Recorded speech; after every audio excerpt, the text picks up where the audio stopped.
My name is Terrence Lowe. I am 34 years old this year. As a native Singaporean, I have always taken pride in being cautious and practical. Yet I was completely defeated by the real-life Crazy Rich Asians performance staged by the couple P and Pansuk. I met P Jiaping through a supercar enthusiast circle. P is a genuine Singaporean, easy to talk to and very much on my wavelength, so I never had the slightest suspicion. Later, P introduced me to his wife, Pansuk Siriwipa. The first time I met Pansuk at their apartment in Bukit Timah, I was overwhelmed by her presence. She claims to be of Thai aristocratic lineage and said she had studied in the UK. She was always dressed in the latest designer outfits and wore a Patek Philippe watch that even Singapore's wealthy elite could only dream of. During an afternoon tea at Raffles Hotel, Pansuk looked at me with complete confidence and said, "Terrence, you have excellent aesthetic taste in the events industry. I'm currently running Trade Nation and Trade Luxury. My clients are all billionaires. I want us to jointly set up a high-end silk flower company to do exclusive decor for luxury brand showrooms and my clients' mansions. This is an extremely promising niche market." Seeing their private jet lifestyle and their address in the upscale Holland Grove area, I fully believed I was shaking hands with genuine royalty. I invested all my savings, 500,000 SGD, into the silk flower business. In the first few months, Pansuk and P staged a flawlessly convincing, spectacular success act. Perfect, even for someone as cautious as me, was led astray. Pansuk frequently called me to the trade luxury showrooms during peak hours, introducing me in front of customers waiting to buy Rolex watches as the strategic partner supplying exclusive silk flowers for the elite. Seeing customers nod in approval, I became completely convinced that I had chosen the right place to invest. She was even cunning enough to show me forged messages from relatives in the Bangkok palace, placing large orders for royal event decorations, while urging me to inject more capital to stock up on goods from Europe to meet the schedule. To keep me hooked, they even transferred 50,000 SGD to me as first-round profits, making me overjoyed and completely unaware that this money was 100% deposits from other unfortunate victims who had pre-ordered watches. I sank deeper and deeper into this illusion until June 2022, when a $32 million earthquake hit. The showroom was sealed off, and I finally realized in shock that my silk flower company was nothing more than a clean front used to legitimize fraudulent money and sustain their royal lifestyle on the blood and sweat of people like us. In truth, it was only when the case files were made public in court that I fully grasped how I had been led by the nose by an extremely sophisticated script that Pansuk had meticulously constructed long before she ever set foot in Singapore. Pansuk was not born into luxury, as she claimed. She came from a poor rural area in northeastern Thailand, where her mother single-handedly raised her by running a small vegetable and fish stall at the market. But from a young age, Pansuk dreamed of changing her fate at any cost. She moved to Seoul, South Korea, and began weaving her first lies, boasting to friends that she was of royal descent and had studied in the UK to infiltrate high society. She even became involved with a bar owner in bustling Gangnam to fund her lavish lifestyle, her obsession with K-pop and designer goods. At the beginning of 2019, after breaking up with her Korean boyfriend, her main source of funding, Pansuk returned to Bangkok, determined to get rich through fraud. She started by selling cheap clothing and concert tickets online. The scheme was very sophisticated. She required customers to pay 100% deposits, initially delivered real goods to gain trust, then lured customers into reselling those orders to others at higher prices before the goods were even delivered, pocketing the difference. With this tactic, Pansuk didn't need to deliver anything and still made illegal profits. In just a few months in Bangkok, she swindled 3.8 million SGD. At the end of 2019, Pansuk went on Tinder and swiped right on P Jiaping, a native Singaporean who had dropped out of school and was drowning in gambling debts. Pansuk immediately saw the opportunity. P had Singaporean citizenship but no money, while she had scam money but lacked a legitimate identity to do business in the island nation. Pan-suk began to keep P. She paid off all his gambling debts and bought him $1,000 Balenciaga shoes, turning a debt-ridden man into a so-called successful entrepreneur. She was the one who taught P all the scam tactics. The two got married, moved to Singapore, and exploited P's citizenship to set up fraudulent companies. They did not open stores for normal retail sales. Instead, they set up a psychological trap called 100% pre-order, directly targeting the greed of wealthy buyers who wanted to own Rolex watches or Hermes bags at prices 10 to 20% below market value. To get that bargain price, customers had to pay the full amount up front, allowing the couple to instantly collect massive cash inflows to rotate capital and put on a show of wealth and credibility. However, this empire began to collapse in 2021 when global supply chains were disrupted and overseas goods could no longer arrive on time. Instead of stopping, they chose a suicidal move, frantically buying luxury goods already available in the Singapore domestic market at extremely high retail prices to repay the most aggressive creditors. This led to massive losses due to buying high and selling low. By February 2022, despite clearly knowing they no longer had the ability to deliver goods, Pan-suk continued to accept new orders, using money from later customers to plug the holes of earlier ones in a Ponzi-style scheme. Debts piled on top of debts and ballooned to $9 million in just a few months. The most horrifying part was that while the company was in shambles, they still brazenly siphoned off cash flow to pay Pi an outrageous salary of $52,000 per month, spend $58,000 on each private jet trip, and buy million-dollar properties in Bangkok. The combination of an unsustainable business model, poor cash flow management, and an excessively hedonistic lifestyle pushed the total amount scammed to $32 million, involving 166 victims, turning their entire operation into a ticking time bomb that officially exploded in June 2022. In truth, only after calmly reviewing the entire cooperation process did I realize how blindly I had ignored extremely obvious red flags in the way they managed their accounts and cash flow. The first was the opacity of cash movement between subsidiaries. Although I invested specifically in the silk flower business, whenever I requested detailed financial reports, Pan-suk would often claim that the accounting systems of Trade Luxury and the flower company were being consolidated to optimize taxes.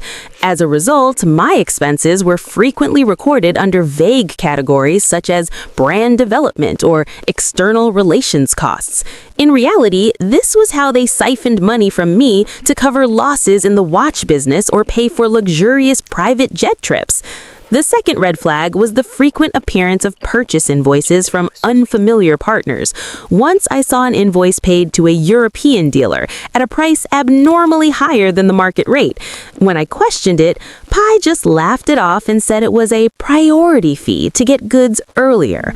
Only now do I understand that this was when they were desperately buying retail goods at exorbitant prices to repay old orders, using my working capital to cover those losses. Finally, there were the irrational salaries and personal expenses listed as business operating costs. While the silk flower division had not generated any real profit, I still saw huge sums paid for luxury car rentals and property maintenance at Holland Grove, all labeled as serving the company image. They created an accounting maze in which the boundaries between company money, investor money, and their personal funds were completely erased. It was precisely this lack of transparency and systematic misuse of funds that prevented me from pulling out before the $32 million bomb officially detonated. Things began to crack around mid-2021. The first victims were not those who lost millions, but customers who bought mid-range watches, priced around 20,000 to 30,000 SGD. They started complaining in luxury watch forums that Trade Nation repeatedly delayed deliveries, citing European supply disruptions due to the pandemic. To suppress public opinion and preserve their image of credibility, Pan-suk made an extremely wrong move. She used deposits from new new customers to buy the exact same watches on the open market at higher than market prices, delivering them immediately to the complaining customers. This buy high, deliver cheap approach created a massive financial hole. The breaking point came in May 2022 when the number of victims grew from a few individuals to dozens, then hundreds, all filing reports with the Singapore Police Force, SPF. When the losses surged to $32 million, PJ Pang was arrested for the first time on June 12, 2022 for investigation. However, after posting bail and having his passport confiscated, instead of repenting, P and Pansuk decided to carry out a humiliating escape. On July 4, 2022, they contacted a Malaysian couple to arrange an illegal border crossing. Those who had once lived in a $1 million mansion at Holland Grove now had to hide, holding their breath inside the cramped container of a refrigerated truck as they secretly crossed the Tuas checkpoints. They fled to Malaysia, living in cheap hotels while Interpol issued a global red notice. The escape ended on August 11, 2022, when Malaysian police raided and arrested both of them in Johor Bahru and extradited them back to Singapore that very night.